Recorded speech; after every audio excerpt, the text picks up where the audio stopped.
नमस्कार, स्वागत है आपका। आप देख रहे हैं जी राजस्थान। मैं हूं आपके साथ संजय यादव। रात के 8 बज चुके हैं। वक्त हो चुका है आज की सबसे बड़ी बहस यानी कि 8 की अटैक।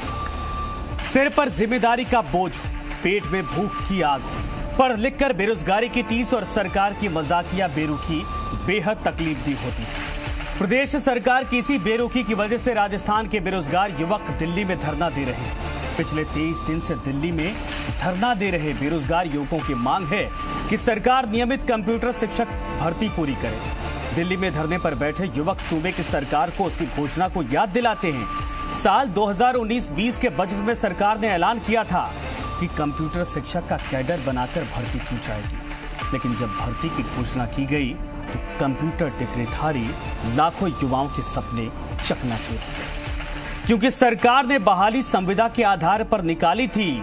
पूरे प्रदेश में 10,453 पदों के लिए नियुक्ति की प्रक्रिया शुरू की गई थी, लेकिन सब संविदा के आधार पर किया गया। लिहाजा कंप्यूटर डिग्रीधारी युवाओं ने इसका विरोध शुरू कर दिया और इसके लिए शिक्षा मंत्री से लेकर मुख्यमंत्री तक से गुहार लगाई। फिर भी बात नहीं बनी। तब जाकर कंप्यूटर डिग्रीधारी बेरोजगार दिल्ली की तरफ रुख किया और रुख करके दिल्ली में पड़ाव डाला। दिल्ली पहुंचकर बेरोजगार युवक एआईसीसी के दफ्तर के बाहर धरने पर बैठे और इसी बीच उन्होंने प्रियंका गांधी से मिलने की कोशिशें की, लेकिन नतीजा सिफर रहा। और अब तो आलम यह है कि हर दिन दिल्ली पुलिस की लाठी फटकती है, लाठी फटकारी जाती है और बारिश के मौसम में रात भर दर बदर भटकते ये युवक दिन में एआईसीसी के बाहर इकट्ठा होते हैं, अपनी मांग को ताकत के साथ रखते हैं, बदले में उन्हें भरोसा मिलता है। लेकिन कंप्यूटर डिग्रीधारी बेरोजगार युवाओं ने तय किया है कि सरकार के नियमित नियुक्ति के ऐलान तक उनकी जंग इसी तरीके से जारी रहेगी। चाहे ठंड हो, चाहे बरसात हो, चाहे आंधी आए, चाहे तूफान आए, वो तब तक दिल्ली छोड़कर नहीं जाएंगे जब तक सरकार उनकी बात को मानते रही, सरकार का दिल नहीं पसंदता। उधर दिल्ली में धरना दे रहे युवकों के घर वाले फिक्रमंद हैं। उन्हें अपने लाडलों की खैरियत की चिंता है, लेकिन सरकार अभी सुध लेने को तैयार नहीं। एक रिपोर्ट आपको दिखाते हैं। रिपोर्ट के बाद चलेंगे मेहमानों के पास।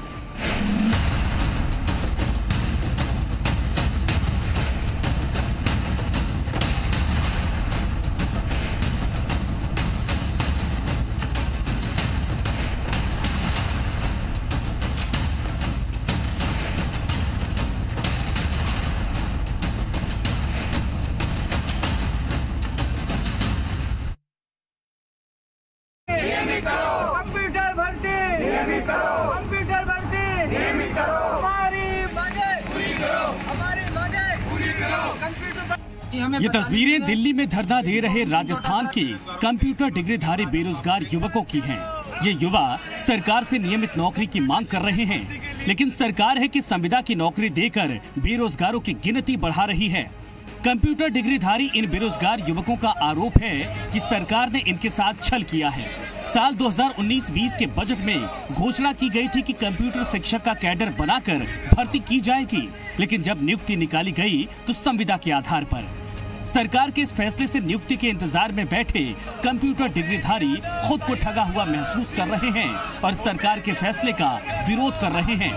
दिल्ली में नियमित कंप्यूटर शिक्षक की भर्ती के लिए पड़े हुए हैं, लेकिन माननीय गोविंद सिंह डोटासरा जी ने हमें यहाँ पे मरने के लिए छोड़ दिया है। उनकी हठधर्मिता लगातार एक ही बात कह रही है कि हम संविदा पर भर्ती करेंगे। सूबे की सरकार ने इनकी नहीं सुनी तो ये दिल्ली चले गए। दिल्ली में कांग्रेस दफ्तर के बाहर धरने पर बैठ गए, लेकिन यहाँ भी इन्हें सिर्फ दिलासा और भरोसा परोसा गया। प्रियंका गांधी से मुलाकात की इनकी कोशिशें नाकाम रही। फिर भी ये जिद पर हैं, जब तक इनकी मांग नहीं मानी जाती है तब तक ये दिल्ली में डटे रहेंगे। प्रियंका गांधी जी और माननीय मुख्यमंत्री अशोक गहलोत जी, हम आपसे आखिरी बार गुहार कर रहे हैं, इस मामले पर संज्ञान लीजिए, अन्यथा हम लोग यहाँ आए हैं ये भर्ती नियमित करवाने के लिए। और अगर ये भर्ती संविदा पे होती है और आप लोगों ने ये सोच ही लिया कि उन्हें वहाँ मरने दो, तो फिर हमारी लाशें लेने के लिए तैयार रहना। जिनके लाडले 23 दिनों से दिल्ली में दर दर भटक रहे हैं, उनके घर वाले परेशान हो रहे हैं, वो अपने बच्चों को वापस बुला रहे हैं, लेकिन करियर की चिंता में डूबे युवक घर वापसी की बजाय चिता को स्वीकार करने को तैयार हैं। ललित वर्मा, जी मीडिया, जयपुर। तो अगर इनकी हालात को आप देखेंगे दिल्ली में जाकर तो आप भी सिहर उठेंगे। जिस तरीके से 23 दिनों से ये बच्चे वहां पर बैठे हैं, लगातार एआईसीसी के दफ्तर जाते हैं, नेताओं के दरवाजे पर जाकर गुहार लगाते हैं, लेकिन कुछ मिलता नहीं है। आला कमान से इनको उम्मीद थी कि सरकार नहीं सुन रही राज्य के, तो कम से कम जो आला कमान के नेता हैं, इनके बड़े नेता हैं, जिनके बलबूते पार्टी चलती है, वो सुनेंगे, वो यहां से कहेंगे हमारी पीड़ा को समझा जाएगा। उनके शासित प्रदेश के हम बच्चे हैं, बेरोजगार हैं, लेकिन किसी ने सुना नहीं। इवन एक फोन कॉल तक करके किसी ने उनकी हालचाल तक को नहीं समझा। मेरे साथ जितने मेहमान एक एक करके मैं परिचय करवाता हूं, उसके बाद चलेंगे सीधे सवालों पर।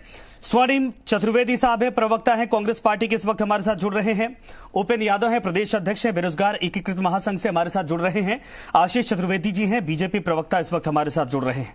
उपेन, मैं आप तीनों का स्वागत है। उपेन, मैं शुरुआत आपसे ही करना चाहूंगा, और आप भी इस पूरे आंदोलन में गए थे, इन बच्चों के साथ गए थे, क्या कहना इनका है? आप लोगों की मांगे क्या है? 23 दिन क्यों हो गया? किसी ने अब तक क्यों सुनवाई नहीं की? किस बात को लेकर गतिरोध पैदा हो रहा है?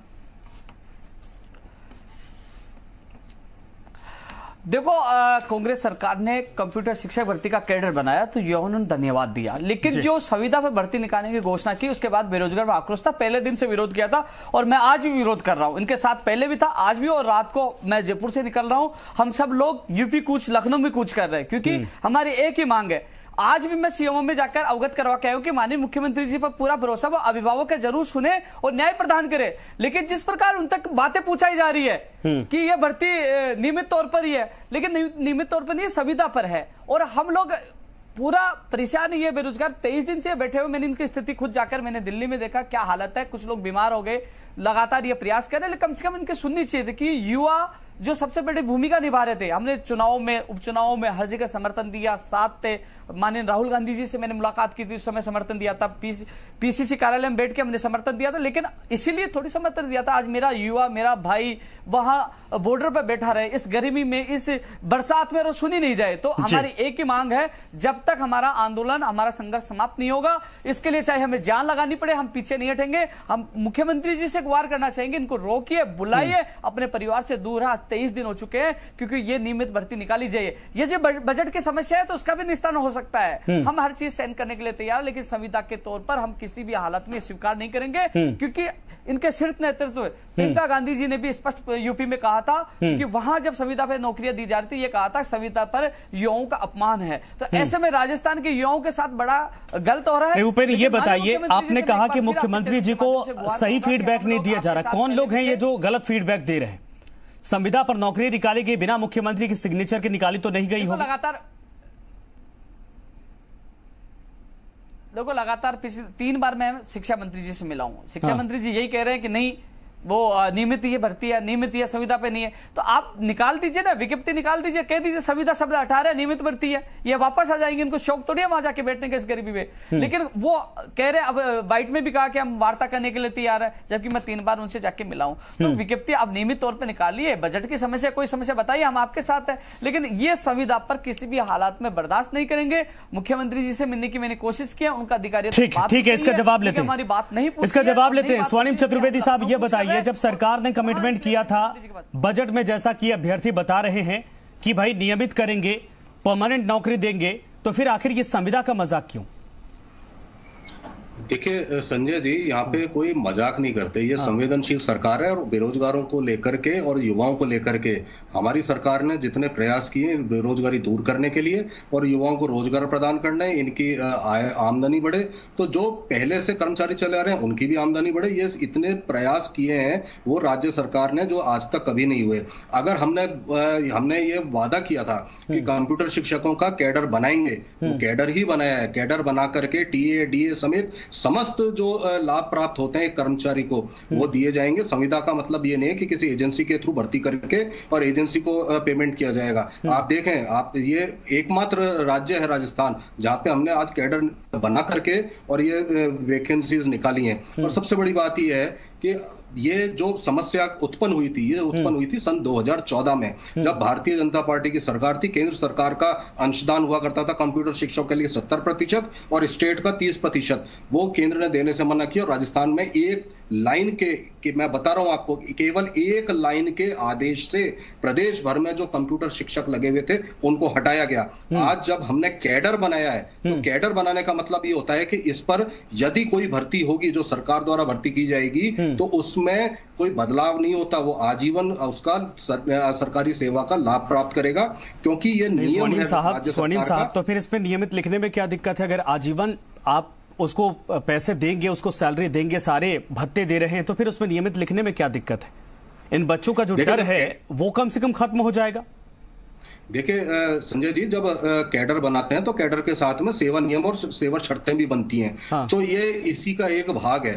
और सबसे बड़ी बात यह है, अगर आप देखें तो राजस्थान में हमने पहल की, हमने जो वादा किया उसको पूर्ण किया और सबको भर्ती दे रहे हैं। और ऐसा नहीं है कि कोई मतलब बहुत ये जो है इनका शोषण हो जाएगा या ऐसी कोई बात नहीं है। कैडर के साथ में यदि कोई उस पर भर्ती होता है तो उसको हटाया नहीं जा सकता। स्वर्णिम भाई, एक बात बताइए, आपने कमिटमेंट किया, आपने नौकरियां दी, सवाल ये कि नौकरियां कहां ले रहे हैं बच्चे? दिल्ली में बैठे हैं सर। कल मेरी इन लोगों से बात हुई जब, तो इन लोगों ने कहा कि सर एक बार किसी मंत्री, नेता, विधायक ने फोन तक करके पूछा नहीं कि दिल्ली में आखिर किस तरीके से आप लोग हैं, क्यों दिल्ली में हैं, आप वापस आ जाइए। न सरकार के मंत्री ने, संगठन के किसी नेता ने फोन करके उनका हालचाल जानने की कोशिश की। दूसरा यह कि अगर वाकई में नौकरियां इनको दी जा रही है तो ये फिर दिल्ली में क्यों है? इनका क्या अपने मन से थोड़ी ना बैठे हुए? कोई तो दिक्कत है। सरकार की भी बदनामी हो रही, राजस्थान की भी बदनामी हो रही।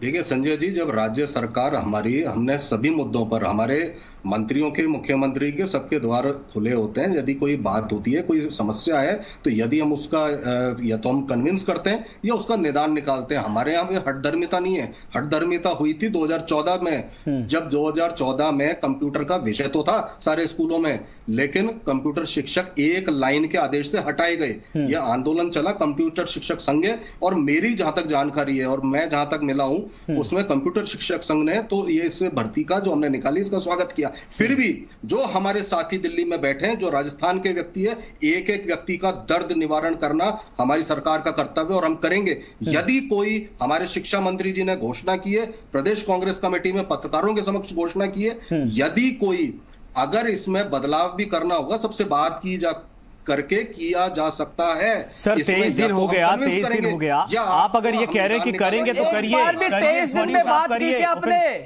23 दिन में एक बार भी बात करने की कोशिश की क्या? जवाब दीजिए। आप नियमित करने में क्या दिक्कत आ रही है? आप समस्या हल करिए। 23 दिन में आप कभी सड़कों बैठे होंगे गर्मी में, सर्दी में बैठ कर देखिए कितना दर्द होता है। 23 दिन में एक बार बात करने की कोशिश की आपने?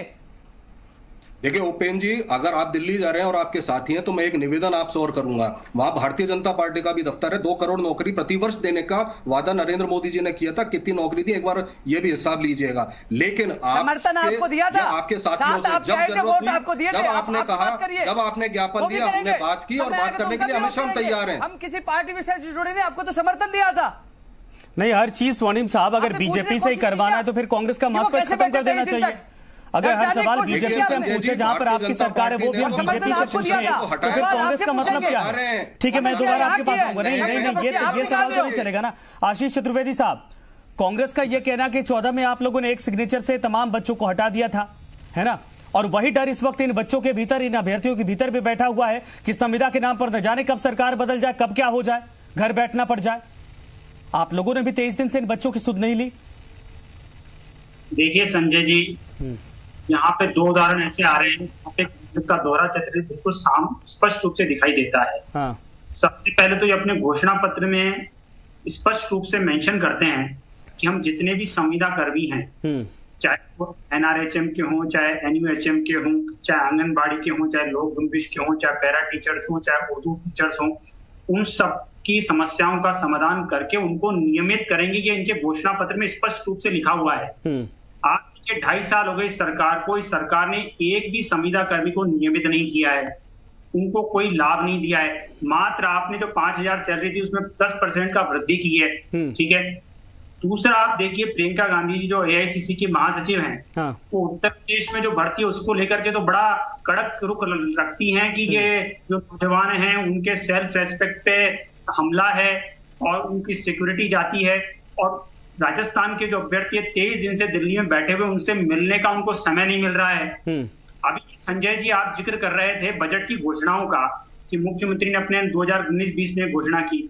संजय जी, मैं आपकी जानकारी के लिए कुछ बताना चाहता हूं कि 3 बजट आ चुके हैं सरकार के, और तीनों बजट में एक बार इन्होंने 75,000 की घोषणा की कि हम नौकरियां देंगे, एक बार 51,000 सरकारी नौकरियां देंगे, एक बार 55,000 सरकारी नौकरियां देंगे। इस सरकार ने आज दिन तक उसका 5% गवर्नमेंट जॉब भी नहीं दिया है। अगर हम वसुंधरा सरकार की बात करें तो 1.5 लाख से ज्यादा लोगों को 2013 से 18 के बीच में गवर्नमेंट जॉब मिला है। ये आंकड़े हैं जो कि अवेलेबल हैं, आप पता कर लीजिए।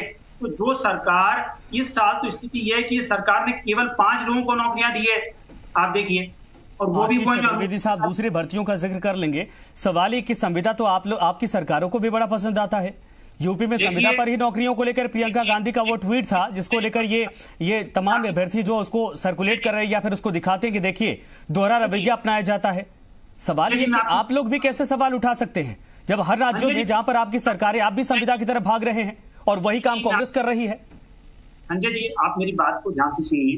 देखिए, हमने 2013 के घोषणा पत्र में 18 में कहीं पर कोई ऐसा स्पष्ट वादा नहीं किया था कि हम इन संविदा कर्मियों को नियमित करेंगे। इस कांग्रेस सरकार ने 2018 के विधानसभा चुनाव के पहले, आप देखिए, 4 लाख जो कर्मचारी हैं उनसे कम से कम 20 लाख वोटर जुड़ा होता है, उनको प्रभावित करने के लिए स्पष्ट रूप से मेंशन किया। और भारतीय जनता पार्टी और कांग्रेस की अगर हम बात करें वोट में, तो मात्र 1.5 लाख वोटों से ये कांग्रेस पार्टी हमसे आगे रही और सत्ता में आगे काबिज हो गए। तो कहीं ना कहीं आपने एक भ्रम पैदा किया झूठा वादा करके, और उसके बेसिस पे आप सत्ता में आ गए, और अब आप उनको नौकरियां नहीं दे रहे हैं। उनको पता है ना कि हमको तो 5 साल बाद जाना ही है। आप लोग चुप क्यों हैं? 23 दिन से आप लोगों ने सुध क्यों नहीं ली? देखिए, हमारा स्टैंड ये है ही नहीं। हम तो कह रहे हैं कांग्रेस का स्टैंड क्या है। कांग्रेस तो स्टैंड में राजस्थान के बच्चे दिल्ली में जाके मर जाएं, राजस्थान के बच्चे दिल्ली में जाके तड़प के अपनी जान दे दें, आपका स्टैंड, आपका मुद्दा नहीं तो आप पूछेंगे नहीं। यही राजनीति होती है, यही जन सरोकार होता है सर। लेकिन देखिए, बच्चे जो है, देखिए, अंत से अंत्योदय तक की बात करते हैं। ये बच्चे जाके 23 दिन से किस तरीके से दिल्ली में लू के थपेड़े, बरसात और बिजली कड़क रही है, उसके बीच रास्ते पर बैठे हैं, किसी को सुध लेने की नहीं पड़ी है, सबको अपनी अपनी राजनीति सुध रही। रोज यहां से फ्लाइट के जरिए उड़ के नेता आपके जाते हैं दिल्ली, जाकर वापस आ जाते हैं, लेकिन वही बगल में बैठे किसी को वहां पर जाने के लिए 2 मिनट का वक्त नहीं मिला ना। नहीं सर, आता हूं मैं, दोबारा आपके पास आता हूं, एक एक राउंड सबके पास जाता हूं, एक एक राउंड। ओपन यादव ये बताइए, जैसे अब सरकार के नुमाइंदे हैं स्वर्णिम साहब, ये कह रहे कि हम तो भाई हल निकालने के तैयार हैं, बातचीत के रास्ते खुले हैं। तो बातचीत का रास्ता खुला है, फिर क्यों गतिरोध पैदा हो रहा है? क्यों बातचीत के जरिए हल नहीं निकल पा रहा है? तो इनको पूछ लीजिए, एक बार 23 दिन में इन्होंने हालचाल पूछने की कोशिश की कि वो गर्मी में कैसे बैठे, बरसात में कैसे सामना कर रहे हैं, कैसे खाना खा रहे हैं, क्या स्थिति है, पूछने की कोशिश की कि हल निकाले, खेत में हल निकालेंगे क्या? हल कैसे निकालेंगे? वार्ता के लिए बुलाया कभी आपने? और आप कह रहे हो कि बीजेपी काट लीजिए। हाँ, केंद्र की भर्तियों के लिए जाएंगे, वो भी समय आएगा, लेकिन अब मामला राजस्थान की कंप्यूटर भर्ती का है। समर्थन आपको दिया था उपचुनाव और मेन चुनाव में, साथ आपके आई थी। ये सवाल मत करिए, आप इससे पीछा मत छुड़ाइए। जब आप कह रहे हो कि हम उनको निकाले नहीं, टीएडीए देंगे, नियमित भर्ती है, तो निकाल दीजिए आदेश कि नियमित भर्ती है, समस्या का हल हो जाएगा। हम जिंदाबाद बोलेंगे, धन्यवाद देंगे, लेकिन ये मजबूरी है, वहां जाना मजबूरी है। मैं समर्थन दिया था। और दूसरी बात, जो अभी प्रवक्ता, बीजेपी के प्रवक्ता भी कह रहे थे, मैं इस चीज से झुठलाऊंगा नहीं। कोरोना काल में हमारे मुख्यमंत्री ने रोजगार देने का काम किया, मैंने धन्यवाद दिया, आज भी कह रहा हूं, दिया। कई हमारे निर्णय किया हमारे पक्ष में, चाहे पटवारी का हो, रीट की एसएलपी वापस लेने का मामला हो, एक एग्जाम कर कई किए, मैंने धन्यवाद दिया, उससे मैं मुकरूंगा नहीं। जहां काम होगा धन्यवाद दूंगा, लेकिन जहां गलत होगा उसका खुला विरोध भी करूंगा, क्योंकि संविदा का खुला विरोध कर रहा हूं। और जो मेरे साथी, उनकी स्थिति में देखी, वो रोने लग गए कि हम आत्महत्या कर लेंगे। आज भी एक वीडियो वायरल हुआ और वो शिक्षा मंत्री जी को कह रहे कि मैं लक्ष्मणगढ़ का रहने वाला हूं, मैं आत्महत्या कर लूंगा, मेरे लाशें आएंगे। तो मैंने कहा भाई, मैं भी आपके साथ हूं, मैं मर जाऊंगा, पीछे नहीं हटूंगा, मैं आ रहा हूं आपके साथ, और जहां आप ले जाओगे मैं जाऊंगा आपके साथ। मेरे लिए आप पहले हो, और संविदा का विरोध खुलेआम कर रहा हूं, और संविदा पर नहीं, नियमित तौर पर भर्ती आनी चाहिए, और अंतिम सांस तक इनके साथ रहूंगा, लड़ाई लड़ूंगा, चाहे लाठी चले चाहे गोली चले, पीछे नहीं हटूंगा, क्योंकि वाजिब मांग है और सही मांग है। आपके चैनल के माध्यम से और समझ जी आपके माध्यम से मैं हाथ जोड़ के निवेदन कर रहा हूं, बड़े भाइयों, पूछाइए मुख्यमंत्री जी तक बात कि यह गलत निर्णय है जो लिया गया संविदा पर नहीं, नियमित तौर पर निकालिए, हम धन्यवाद देंगे आपको, जिंदाबाद बोलेंगे। अगर आप एक बार देखेंगे एक बार, तो आप वाकई में खुद सिहरन आपकी कलेजे में पैदा हो जाएगी। ये मेरे पास भी जब तस्वीरें आई, ये पूरी कवरेज जब हुई, उसके बाद समझ में आया कि किस सिचुएशन में ये रहते हैं। दिल्ली की गर्मी आपको भी पता है, दिल्ली के हालात आपको भी पता है, कोविड चल रहा है, इसके बीच में ये बच्चे जाकर अपनी जिंदगी, अपने भविष्य को लेकर इस वक्त सड़कों पर बैठे हैं। बिल्कुल संजय जी, आपकी बात से मैं सहमत हूँ और मैं आपको और उपेंद्र जी को बताना चाहता हूँ। उपेंद्र जी जानते हैं इस बात को कि हमारी सरकार संवेदनशील सरकार है और रोजगारों के प्रति, बेरोजगारों के प्रति, युवाओं के प्रति संवेदनशीलता के साथ निर्णय करती है। और निश्चित रूप से मैं तो अपील करता हूँ, और ये उपेंद्र यादव भी जानते हैं कि हमारी सरकार लाठी और गोली चलाने वाली सरकार नहीं है। अगर इनके साथ पिछली सरकार के दौरान संघर्ष किया इन्होंने, हमने पूरा साथ दिया, आज भी साथ हैं। और निश्चित रूप से अगर उपेंद्र यादव जी जानते हैं इस बात को, जिस दिन ये मुख्यमंत्री जी से मिलना चाहते हैं ये मिलते हैं, शिक्षा मंत्री जी से भी मिलते हैं, सब इनको जानते हैं। और मैं अपील करता हूं सभी अभ्यर्थियों से, मैं इनसे भी अपील करता हूं कि आप राजस्थान लौटें, वापस आएं। यहां टकराव की कोई बात नहीं है, टकराव का कोई रास्ता नहीं है, हमें टकराव से कोई मतलब नहीं है। हमें रोजगार देना है लोगों को, हमारे जनता को, हमारे स्वर्णिम साहब, ये देखिए, ये इन बातों से काम नहीं चलेगा। आप इस मंच पर हैं और राजस्थान आपको देख रहा, उन बच्चों के मां बाप भी आपको देख रहे हैं। आप सीधे ये कमिटमेंट करिए कि आप अगर मुख्यमंत्री से मुलाकात करवा सकते हैं, आप इसका हल निकलवा सकते हैं, तो कब निकलवा सकते हैं? ये होगा, वो होगा, ये तो सदियों से चला आ रहा है, इसका कोई समाधान नहीं होता सर। संजय जी, 2014 से ये समस्या चली आ रही है, इसका हल निकालने का ही ये प्रयास था। और अगर इसमें भी कोई कमी है तो निश्चित रूप से हल निकलेगा। और उपेंद्र यादव जी ने खूब हल निकाले, मिलकर के बात की है इन्होंने। जब मांग की है, जो वाजिब मांग हुई है सरकार ने मांगी है, जैसे परीक्षा दूसरे स्टेट में हो रही थी वो नहीं हुई, ये मुख्यमंत्री जी ने वापस लिया, ये इन्हीं की मांग पे लिया है। आपको मैं ध्यान दिलाना चाहता हूं। तो उपेंद्र यादव जी अगर किसी भी बात पे, किसी भी समस्या पे वार्ता करते हैं तो सरकार ने हल निकाला है। तो सर कब होगी, मैं तो ये पूछ रहा हूं। उपेंद्र यादव जी बताइए कब मिलेंगे आप? अगर ये आश्वासन दे रहे कि सरकार के दरवाजे खुले तो बातचीत करिए। संजय जी, हाँ देखो संजय जी, पहले दिन से हम वार्ता करने के लिए तैयार है, धन्यवाद देने के लिए भी तैयार है, क्योंकि पिछले मैं 19 दिन बाद, 19 दिन तक मैं इंतजार करता रहा। 19 दिन तक वो बेरोजगार बैठे रहे। 19 दिन के बाद मैं 2 दिन वहां गया हूं, मैं सोया हूं रात को, दिन में वहीं रहा हूं। उसके अलावा 4 बार मैंने सीएम में बात पूछाई है और 2 बार और एक शिक्षा से 3 बार मैं शिक्षा मंत्री जी से मिला हूं। 19 दिन तक संयम होता है। क्या जवाब? 23 दिन हो चुके हैं। क्या जवाब? ये गारंटी लेते हैं कि कल शिक्षा मंत्री मुख्यमंत्री जी से मिलवाते हैं, मिलवाते हैं तो कल हम रुक जाएंगे, कल नहीं हम परसों चले जाएंगे, हम आ जाएंगे वापस, कल आप वापस आ जाएंगे। आप बात करिए, वार्ता करवाइए, बात करवाइए, हम धन्यवाद देंगे, वापस आ जाएंगे। स्वर्णिम साहब, यदि आप भरोसा दीजिए इन बच्चों को, हम कल कूच करेंगे कि कल मुख्यमंत्री साहब से मुलाकात होगी। हमें भी दर्द हो रहा है, दर्द हो रहा है कि हमारे राजस्थान के दूसरे राज्य में हमारे राजस्थान की बदनामी नहीं हो। हम भी चाहते हैं हमारा राजस्थान का नाम अव्वल रहे, हम भी चाहते हैं, लेकिन मजबूरी में हमें वहां जाना पड़ रहा है, मजबूरी। देखिए उपेंद्र, मैं संजय जी, मैं ये बताना चाहता हूँ, उपेंद्र जी सभी से संपर्क में है और जब ये मिलना चाहें ये मिल सकते हैं। और ऐसा नहीं है कि हमारे शिक्षा मंत्री जी जो हमारे प्रदेश अध्यक्ष भी हैं वो सबसे मिलते हैं। और उन्होंने खुद ही कहा है प्रदेश कांग्रेस कमेटी के दफ्तर में, बातचीत से हल निकाला जा सकता है। जो भी यदि कोई कमी है, जो वैकेंसी निकाली है उसको दूर किया जा सकता है और हम आज तक करते आए हैं। और जो आज आप देखिए ये फर्क है, सर ये घुमा के मत करिए, कोई मिलने जाएगा सीधे बोलिए कि हाँ आइए मिलवाते हैं मुख्यमंत्री से, सरकार हमारी है। सर दिल्ली में जाके दूसरी जगह बैठे हुए क्या आपको अच्छा लग रहा है? माफ करिएगा, समय खत्म हो गया, मैं किसी के पास नहीं, लेकिन स्वर्णिम साहब आपसे अनुरोध है, इन बच्चों की पुकार सुनवाइए। आपके मंत्री, आपके जितने भी नेता हैं और मुख्यमंत्री साहब से भी आग्रह करिए कि इन बच्चों को बुलाकर इनकी बात सुनी जाए। कर सकते हैं तो करिए, नहीं कर सकते तो जवाब दीजिए। ये दिल्ली में इस वक्त जिस कंडीशन में है, वहां के लोग भी अगर देखते होंगे तो राजस्थान की सरकार को कोसते होंगे। इस बात का आप इल्म रखिए। और आशीष जी, मैं आपके पास नहीं आ पा रहा हूं, माफ करिएगा, समय खत्म हो गया, लेकिन मैं आग्रह यह भी करूंगा कि बीजेपी के 25 सांसद यहां से जिताकर भेजे गए। बीजेपी अगर यह कहे कि हमारा यह मुद्दा नहीं, हम उनको पूछेंगे नहीं, तो सरकार, सर ये आपके भी बच्चे हैं, आपके प्रदेश के बच्चे हैं, इस बात का ख्याल रखिए। आने वाले वक्त में चुनाव भी होंगे, अगर इस तरीके से पल्ला झाड़ेंगे तो ये बच्चे, इनके अभिभावक, इनके घर वाले भी समझा देंगे कि वाकई में राजस्थान का मतलब क्या होता है, राजस्थान के नेता का मतलब क्या होता है और मुद्दों का मतलब क्या होता है। नमस्कार।